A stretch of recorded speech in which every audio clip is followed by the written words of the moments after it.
2 লক্ষের কাছাকাছি আপনি ওরা প্রাইভেটলি কিন্তু এগুলো কাজ করতেছে। আমরা এটা মনিটাইজ করতে হবে, এটা পরিধি বাড়াতে হবে, এটার জন্য নীতিমালা প্রণয়ন করতে হবে যেন ওরা টাকা আসতে পারে। পেপ্যাল নাই বাংলাদেশে আনার জন্য টাকা। আমরা পেপ্যালের কথা অলরেডি বলেছি, আমরা পেপ্যাল দিয়ে দেব। পেপ্যাল না পারলে আরো একটা প্ল্যাটফর্ম দেব, যাতে করে যারা এই সমস্ত কাজ করে তারা ইজিলি টাকা আনতেও পারবে, পাঠাতেও পারবে।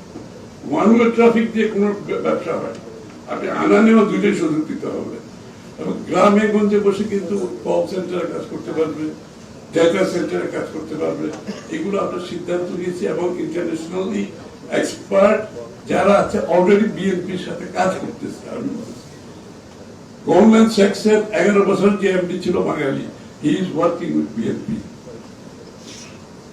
মাইক্রোসফটের ভাইস প্রেসিডেন্ট এখন বিএনপির সাথে কাজ করতেছে বাঙালি। আমরা কিন্তু এগুলো সব প্ল্যান আউট করতেছি, এখানে পলিটিক্যাল স্টেটমেন্ট আমি করতেছি। আগামীর আমরা বুঝি, আগামী বিএনপি যদি সরকারে যাচ্ছি কত কঠিন আমরা এটা বুঝি বলে এখন থেকে ভয়ের মধ্যে আছি, বুঝলেন না?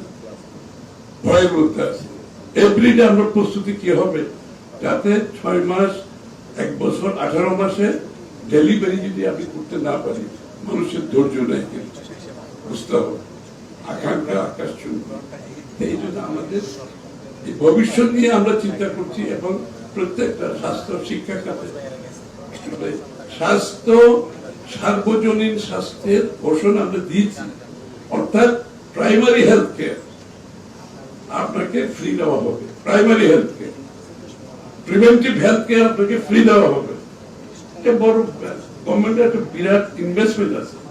অনেকে বলছে আপনারা যে বলছে টাকাটা আসবে, টাকাটা কোথেকে আসবে? তারা হিসেবটা করেছে যে ওয়েস্টেজ হয় বাংলাদেশের বাজেটে, যে চুরি হয়, দুর্নীতি হয়, এগুলো আপনাকে বন্ধ করে দিতে হবে।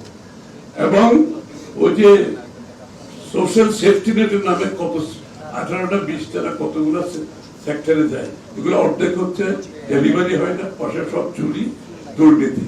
আমার দরকার তো নাই।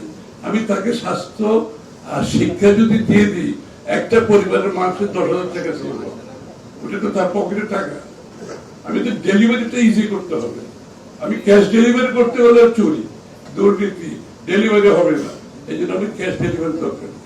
আমি তার স্বাস্থ্য ঠিক রাখি, স্টান্টেড চিলড্রেন হলে তো কাজ করতে পারবে। ও পুষ্টির দরকার। ওর এডুকেশন না থাকলে ডেমোগ্রাফিক ডিভিশন কি হবে, ওকে কোথায় হবে, চাকরি কোথায়? তো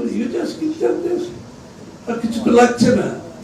পরিবারের এই খরচগুলি বাঁচান, এই খরচে তার পরিবারেই তো খরচ করবে এবং তার ছেলে মেয়েদের পুষ্টির জন্য এই টাকাটা তার। সুতরাং আমরা ডেলিভারিটা এখানে ওয়েস্টেজ বাদ দিয়ে আমরা এমন কিছু নাগরিকদের সহজ, যেটা বিশ্বের সব সভ্য দেশগুলোতে আছে। ওই যে ইউকে থেকে যারা আসে আপনি জানেন যে NHS system, national health care, আলিয়ার ভালো প্রেজেন্টেশন দিয়েছে, আলিয়ার জানো স্বাস্থ্য ফ্রি হেলথ কেয়ার। এই টাকাটা সবার পকেটে আছে, সবাই খরচ করতেছে। আমাদেরকে এই জায়গায় নিয়ে যেতে হবে দেশকে। এবং এই জন্য আমরা স্পেসিফিক্যালি বলতেছি জিডিপি 5% বিনিয়োগ।